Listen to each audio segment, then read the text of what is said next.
Hello po, good day po sa inyo lahat and welcome to my channel, Best Investments by Meet Sabache, and I'm an accredited seller of DMCA Home. So today, samahan niyo ako, i-discuss ko po sa inyo yung construction update ni The Oriana. Okay pa.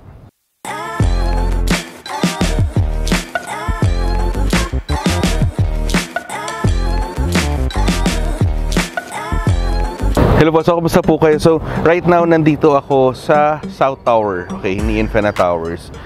Before doon ako nagre-record sa kabilang side, and that's the North Tower. Nandun yung co-working space na natin. So dito po, right now, dito naman sa South Tower, meron naman siyang enclosed sky lounge.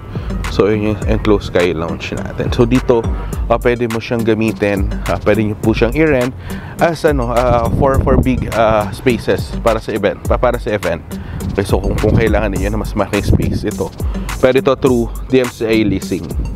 Okay, and then dun sa South Tower, nandun naman yung co-working space natin.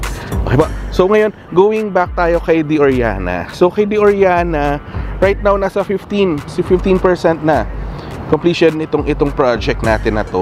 And quick information lang po about The Oriana. So The Oriana is located along Aurora Boulevard, okay, in Project 4, Quezon City. So malapit ito sa LRT2 Arona Station and Katipunan Station, and malapit din ito sa LRT2 Subway, sa Anona Station Subway pala. Okay, so yun yung ongoing project ng government natin ngayon, yung Metro Manila Subway. So kagandahan nito, very accessible itong lugar na to, diba? And then na-develop na rin itong area na to. So ito kasi yung one of the transit-oriented development natin Okay, so ito po, si The Oriana rin, malapit na din ito kay Ateneo. So nandiyan si Ateneo, si UP, diba, si Miriam College, and then also at the same time malapit na din siya kay Cubao sa kabilang side naman. Okay, so for this project, dalawang building po ito. So North Tower yung naunang na-launch, and si South Tower andito sa side na to. Okay, so right na 15% siya. And here, this one is a high-rise residential condominium po na hanggang 56 stories. So malalagpasan pa niya itong building na to na South Tower ni The Infinite Towers na hanggang 44th floor lang, 45. Pero si The Oriana kasi hanggang 56 siya. So napakataas. And tingnan mo yung mga units sa likod natin. Ayan ang view niya. Sierra Madre, di ba? Open space, napakaganda. Ayan.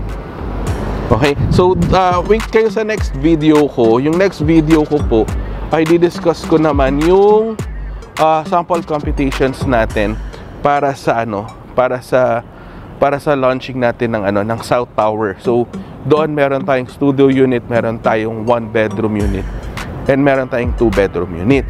Ngayon, pagdating sa promo discount po, yung studio and 1-bedroom, wala po tayong discount na may ibibigay. Pero doon sa 2-bedroom unit natin, meron tayong 5%. So napaka-exciting, napakalaki ng discount na ibibigay natin para sa mga 2-bedroom units para sa launching this coming October 9. Okay, so for those who are interested in this project, para dito sa bagong building natin na ila-launch, nandiyan yung numbers ko po, naka-flash yung screen. You may contact me anytime through Viber, through WeChat, through Facebook Messenger, okay, through WhatsApp, through WeChat, through Botim, pwede na makontak doon. And also, pwede rin tayo mag-schedule ng site viewing and online presentation. Okay? So, again, thank you very much for watching po. And please don't forget to hit that subscribe button and the notification bell para every time na nag-upload ako ng bagong video dito kay YouTube, ay ma-notify po kayo. Okay? So, thank you very much for watching. God bless po. Stay safe po. Bye-bye po.